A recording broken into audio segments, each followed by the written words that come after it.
Gloire à Dieu, gloire à Dieu, gloire à Dieu.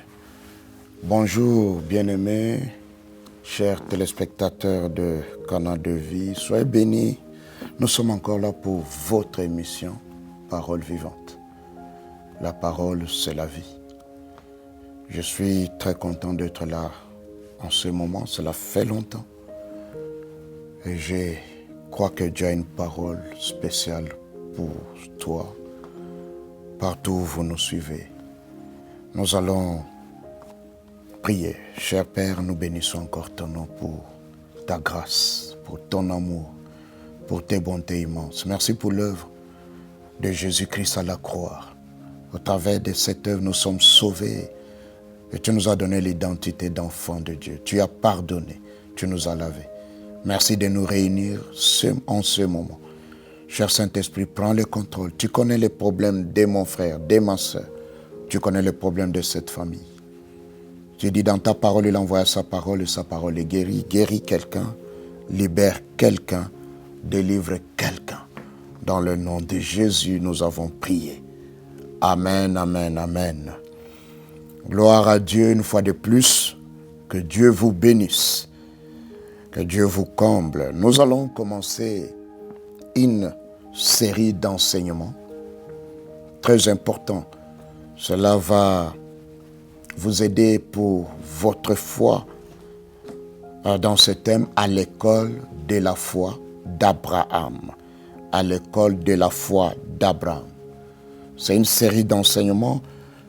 Au travers de cette série, nous allons étudier au travers de la vie d'Abraham, qui a commencé par s'appeler Abraham quand Dieu l'a appelé, mais en marchant avec Dieu dans la foi, son nom est devenu Abraham.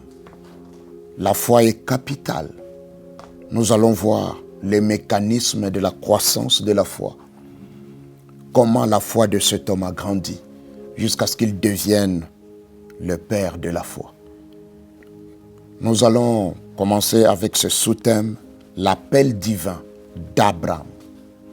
La genèse de sa foi. L'appel divin d'Abraham, la genèse de ta foi. Dans la marche avec Dieu, tout commence par son appel. Nous allons lire quelques passages bibliques. Genèse chapitre 12, le verset 1 à 5. L'Éternel dit à Abraham, quitte ton pays, ta patrie et ta famille et va dans le pays que je te montrerai. Je ferai de toi une grande nation. Je te bénirai, je rendrai ton nom grand et tu seras une source de bénédiction. Je bénirai ceux qui te béniront. Je maudirai ceux qui te maudiront. Et toutes les familles de la terre seront bénies en toi. Abraham partit conformément à la parole de l'Éternel et Lot partit avec lui. Abraham était âgé de 75 ans lorsqu'il quitta Charan. Il prit sa femme, Sarai et Lot, les fils de son frère. Il prit aussi tout le bien et les serviteurs dont ils étaient devenus propriétaires à Charan. Ils partirent pour se rendre dans le pays de Canaan où ils arrivèrent. Nous allons aussi ajouter Romains 4, 11, 12. Et il a reçu les signes de la circoncision comme les gages de la justice qu'il avait obtenue par la foi, alors qu'il était incirconcis. Il est ainsi le père de tous les incirconcis qui croient, afin que la justice soit aussi portée à leur compte. Il est aussi le père des circoncis, qui ne se contentent pas d'être circoncis, mais qui marchent aussi sur les traces de la foi de notre ancêtre Abraham, quand il était encore incirconcis. Actes des Apôtres 7, 2, 4. Étienne répondit, « Mes frères et pères, écoutez. Le Dieu de gloire est apparu à notre ancêtre Abraham lorsqu'il était en Mésopotamie, avant qu'il ne s'installe à Charan. Il lui a dit, « Quitte ton pays et ta famille et va dans le pays que je te montrerai. » Il a alors quitté le pays des Chaldéens, il est allé habiter à Charan. De là, après la mort de son père, Dieu l'a fait passer dans le pays que vous habitez maintenant. Genèse 11, 31, 32. Téra prit son fils Abraham, son petit-fils Lot, fils d'Aaron, sa belle-fille Sarai, femme d'Abraham, son fils. Ils quittèrent ensemble Our des Chaldéens pour se rendre en Canaan. Ils arrivèrent à Haran et ils s'y installèrent.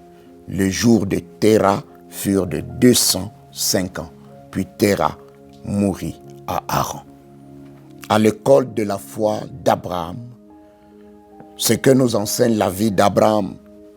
Abraham est appelé le père de la foi. Comment est-il devenu le père de la foi? Dans cette première partie, nous voyons l'appel d'Abraham, la genèse de sa foi. Tous les textes que nous allons lire, nous avons lu, et en expliquant, nous allons comprendre, mais notre texte de base, c'est Genèse 12, 1, 5. Ici, nous voyons Dieu appeler Abraham et lui faire des promesses. Romains 4 nous parle de ce qui est fait qu'Abraham devienne le père de la foi et de ceux qui sont circoncis et de ceux qui ne sont pas incirconcis. Ça parle de la circoncision dans la chair. Acte, c'est Étienne, avant qu'on les lapide, qui explique quelque chose que nous ne voyons pas dans Genèse 12. En fait, dans Genèse 12, c'est la seconde fois, la deuxième fois que Dieu vient parler à Abraham. Il lui a premièrement parlé dans Genèse 11 pour qu'Abraham quitte Our en Chaldée. Abraham a quitté, mais avec son père, toute sa famille, et ils se sont arrêtés à Haran. Il a fallu que son père meure pour qu'Abraham continue. Dieu lui parle encore. Une école est un lieu d'éducation, est un lieu de formation, d'instruction. Bien-aimé, la vie en elle-même est déjà une école. La famille est une école. La vie de tous les jours, au travail, partout où nous sommes, c'est une école. Si tu veux avancer, il faut se rendre compte que je suis en train d'apprendre. Et il faut retenir les leçons de la vie. La marche avec Christ, l'Église de Jésus-Christ, est une école. L'école de Dieu, l'école de la foi. Pourquoi j'appelais ça l'école de la foi d'Abraham? C'est parce que c'est lui le père de la foi. La Bible le nomme comme le père de la foi, bien que la vie de foi n'a pas commencé avec lui. Mais il y a des choses qu'il a faites pour que Dieu lui-même lui donne ce nom. La foi est capitale. Sans la foi, il est impossible d'être agréable à Dieu. La foi est une sémence qui est sémée et elle est appelée à grandir. Plus ta foi grandit, c'est plus ta nature divine, ta nature en Christ grandit. En apprenant comment la foi d'Abraham est née et a grandi jusqu'au point qu'Abraham devienne Abraham, nous allons également apprendre qu'ayant la même foi qu'Abraham, comment grandir dans notre foi et quels sont les cheminements et les secrets. Abraham, ce nom signifie père élevé, haut élevé.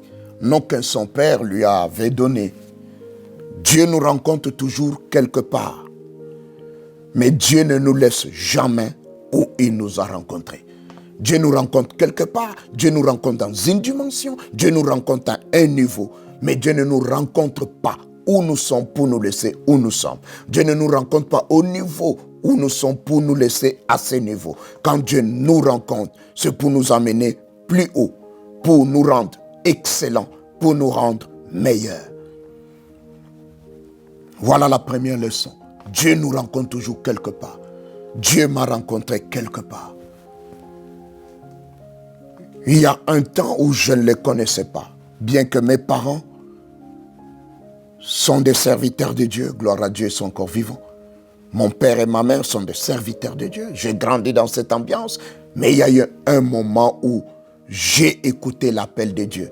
Et c'est là que la marche avec Dieu a commencé. Dieu m'a rencontré quelque part. Dieu nous rencontre toujours quelque part. Dieu nous rencontre dans les ténèbres. Dieu nous rencontre dans l'ignorance. Dieu nous rencontre dans la mort. Mais là, il nous lance son appel.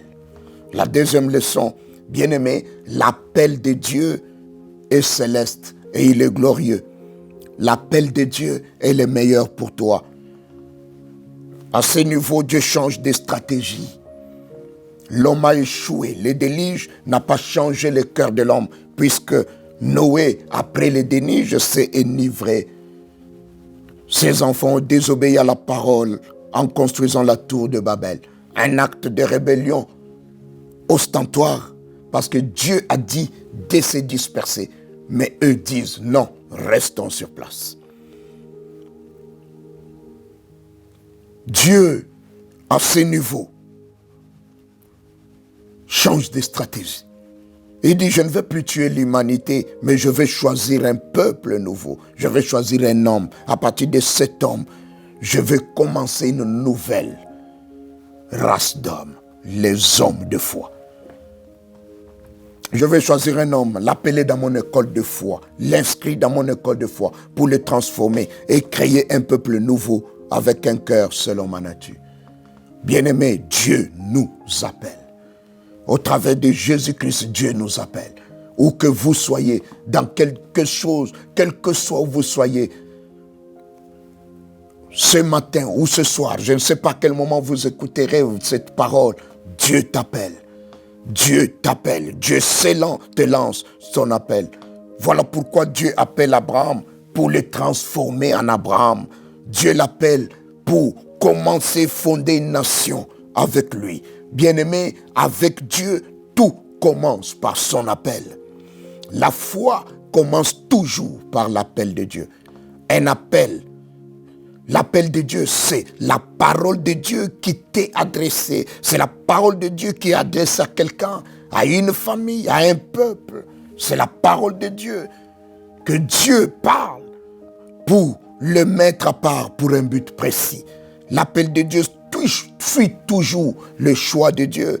Quand Dieu t'appelle, il te qualifie, il te distingue et te bénit. Alléluia. L'appel de Dieu est toujours accompagné d'une mission qui a nécessité son appel. Dieu n'appelle pas pour rien. Dieu choisit Abraham. Dieu appelle Abraham.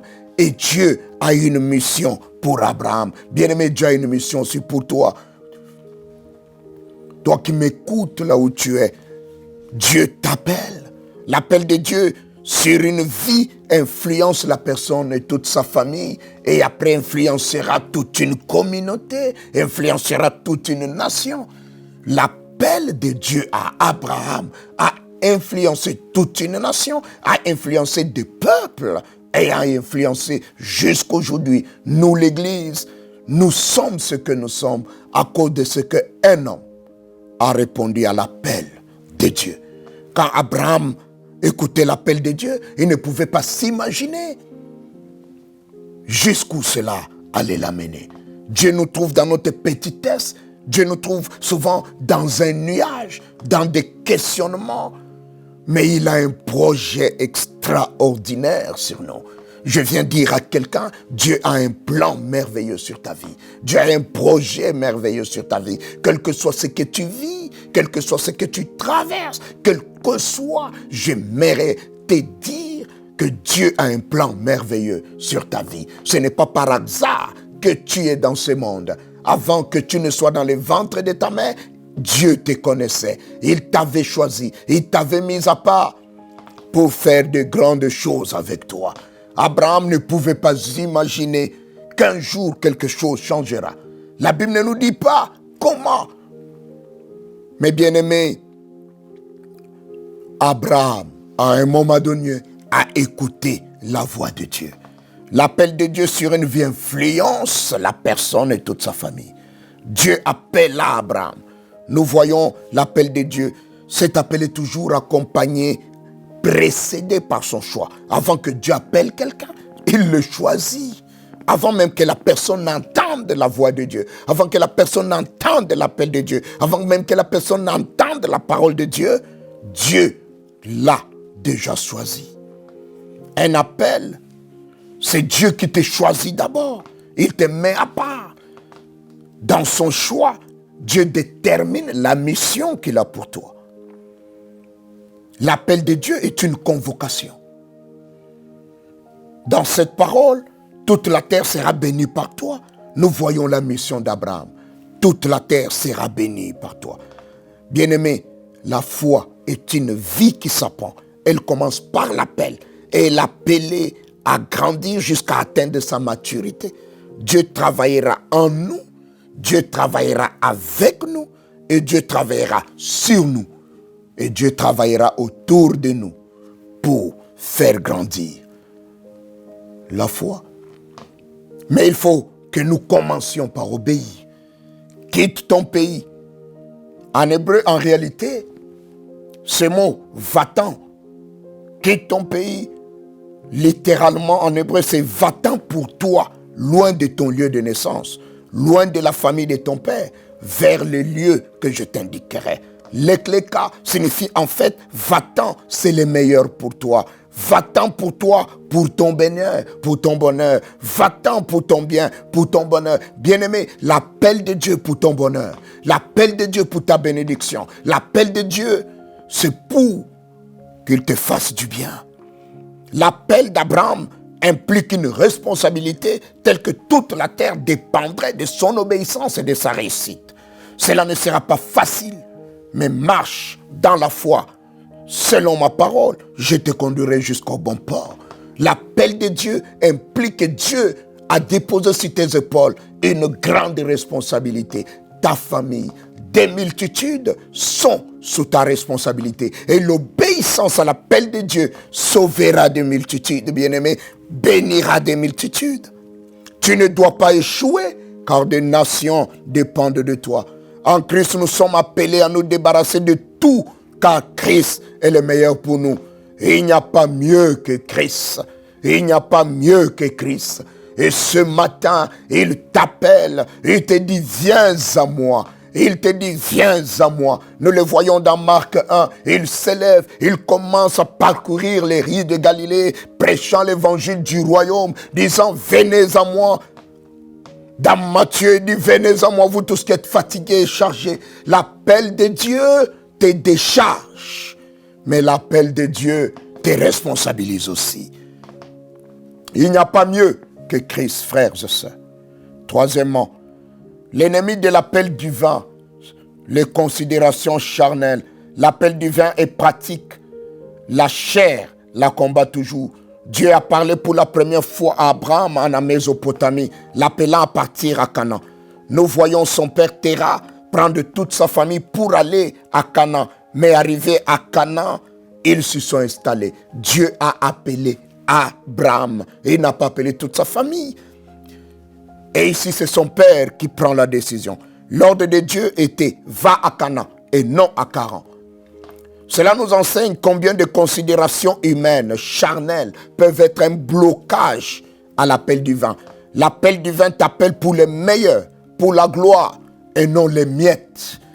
Dieu ne t'a pas appelé seulement pour la terre, il t'a appelé pour quelque chose de plus grand, pour le royaume, pour la gloire, bien-aimé.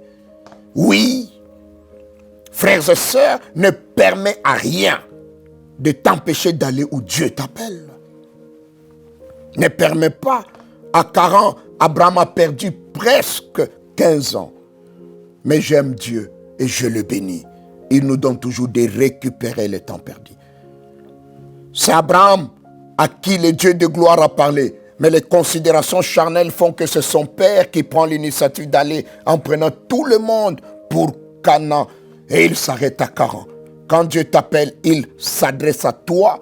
Donc c'est à toi de prendre la direction et de le suivre pour marcher dans ta destinée. Les autres doivent te suivre, mais pas te montrer le chemin. Non, non. Voici ce que la Bible dit. L'Éternel dit à Abraham. L'Éternel n'a pas dit au père d'Abraham. Alléluia. Ne laisse pas la chair, ne laisse pas la famille t'empêcher de répondre à l'appel de Dieu. Parce que l'obéissance à l'appel sauvera même ta famille. Alléluia. Nous sommes appelés par Dieu. Quittons les distractions, les considérations terrestres, mondaines, charnelles. Répondons à l'appel divin et céleste. Pour nous sauver, Dieu a dû recourir à la croix pour tuer notre vieille nature, afin que nous marchions dans ses voies. Dieu est miséricordieux et patient. Il accorde toujours une seconde chance.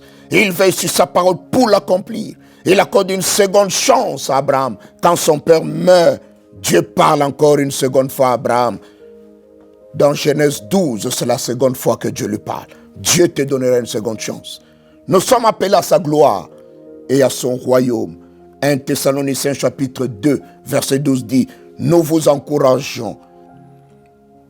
Nous vous avons encouragé, réconforté et supplié de marcher d'une manière digne de Dieu qui vous appelle à son royaume, à sa gloire. En Christ, nous sommes appelés au royaume. Nous sommes appelés à la gloire. Oui, quand Dieu appelle Abraham ici, il dit, je ferai de toi une grande nation. Des rois sortiront de toi. Nous sommes appelés à la gloire, frère, à la gloire céleste. Cela dépasse la gloire du monde. Cela dépasse la gloire de la terre. Oh, que Dieu nous aide, que Dieu nous aide, que Dieu nous aide. Jésus-Christ nous appelle au royaume.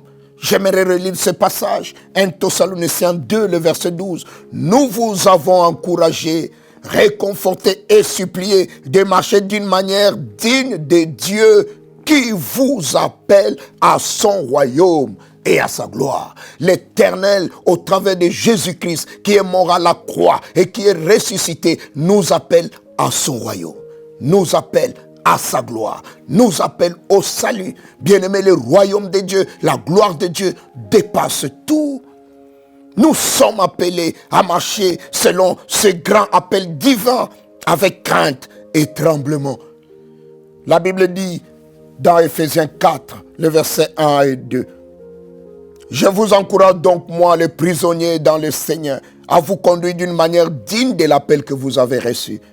Oui, à l'appel, à la foi, il y a une façon de marcher et de faire. En toute humilité et douceur, avec patience, vous supportant les uns les autres dans l'amour. Bien-aimés, je ne sais pas à quel moment vous allez m'écouter, mais le Seigneur vous appelle. C'est peut-être la première fois que vous écoutez. C'est peut-être la seconde fois que vous écoutez. C'est peut-être la troisième fois. Mais le Seigneur vous appelle. Le Seigneur vous appelle. Le Seigneur vous appelle. Et il dit, je veux t'utiliser. Je veux t'amener plus loin. Je veux faire des grandes choses avec toi. Je veux qu'au travers de toi, mon nom soit connu. Mon royaume soit étendu. Que la lumière soit étendue. Qu'au travers de toi, les vies soient sauvées. Ta famille. Au travers de toi, que ma gloire se manifeste. Je veux faire de toi mon témoin. J'aimerais t'inviter à lui faire confiance. À répondre premièrement à cet appel. À croire en lui. C'est pour toi qu'il est mort à la croix. Ma Bible dit, Dieu a tant aimé le monde qu'il a donné son Fils unique. En fait, que quiconque croit en lui ne périsse point, mais qu'il ait la vie éternelle. Crois et accepte, et tu verras la gloire de Dieu. Crois et accepte. J'aimerais que nous puissions baisser nos têtes, nous allons prier.